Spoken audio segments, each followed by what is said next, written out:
Nagustuhan ko yung Kaiser kasi talagang ang tagal ko nang naghahanap, no? Ang daming healthcares na ibinida sa akin at sa pamilya ko, pero lahat binusisi ko talaga at isa talagang nakapasa sa akin ay ang Kaiser.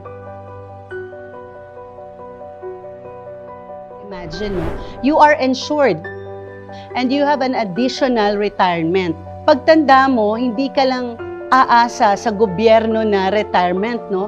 Meron ka pang Kaiser Healthcare na kaagapay. Kaiser, nasa iyo na ang lahat.